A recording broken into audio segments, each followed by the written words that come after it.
Şu anda da Türkiye Gençlik Vakfı Taşra İlçe Temsilciliğimizin Alaköç Köyü'nde gerçekleştirmiş olduğu sosyal sorumluluk projesinde özellikle köydeki kardeşlerimizle, genç kardeşlerimizle bir aradayız.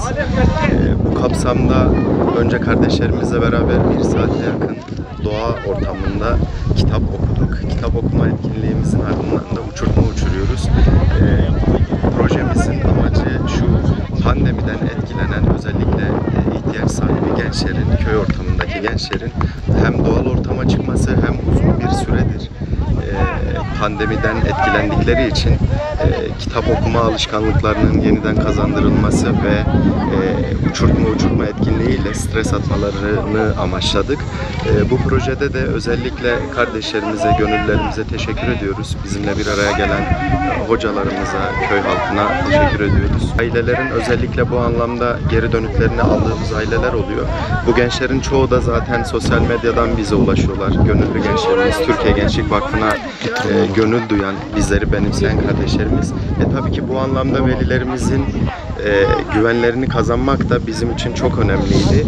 Projenin geri dönütünde gençlerin hem stres atmaları, hem yeniden kitap okuma alışkanlıklarını kazanmaları, hem doğa ortamında stres atmaları bizim hem nihai amacımızda hem de velilerimizin bu anlamda mutluluklarına bizler de kardeşlerimizle beraber ortak oluyoruz.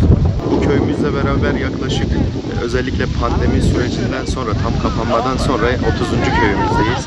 Bu programı Ağrı'daki özellikle dar gelirli ailelerin olduğu köylerdeki kardeşlerimize ulaştırma hedefindeyiz. Yaklaşık 3000'e yakın gönüllü genç kardeşimiz var Ağrı genelinde. Bu sayıyı daha çok arttırıp daha çok gencimize ulaşma hedefindeyiz.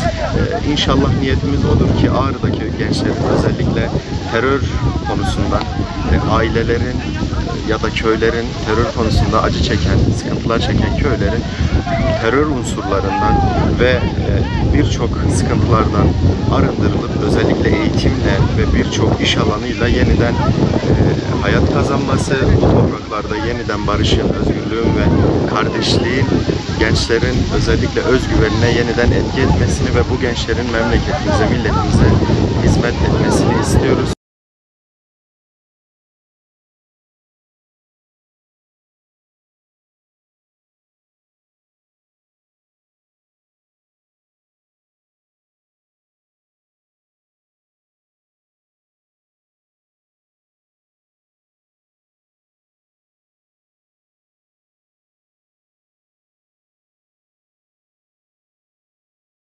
Bugünkü etkinliğimizde de kitap okuma ve uçurma şenliği şeklinde yaptık.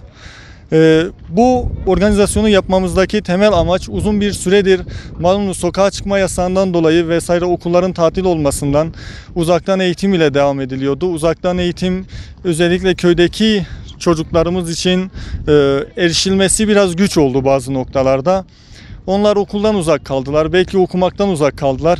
Biz onların bu alışkanlığının devam edebilmesi amacıyla ve renklendirmek amacıyla, yani hem okusunlar hem eğlensinler diye böyle bir etkinlik planladık. İlçemizin köylerini geziyoruz. Bugün geldiğimiz köy 2. nokta. Bundan sonrasında da devam edeceğiz inşallah. Gençlerle birlikte oturup hem biz de açık havada kitap okumuş oluyoruz. Biz de eğleniyoruz. Daha sonrasında akabinde uçurtma uçuruyoruz. Kitap ve uçurtmalarımızı onlara hediye ediyoruz. Onlar da seviniyorlar. Bu konuda ailelerinden de olumlu dönütler alıyoruz. Bizlere teşekkür ediyorlar.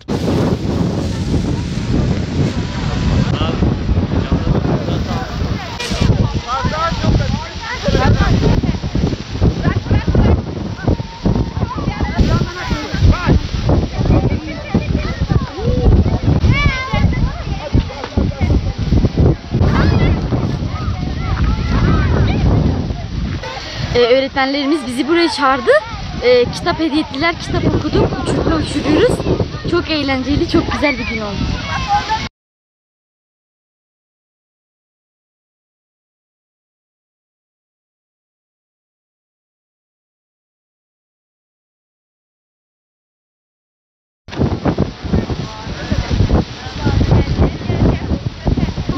Bugün öğretmenlerimiz bizi çağırdı, bize hikaye okuttular, bize uçurtma hediye ettiler. Allah onlardan razı olsun. Bizim için çok önemli bir etkinlik.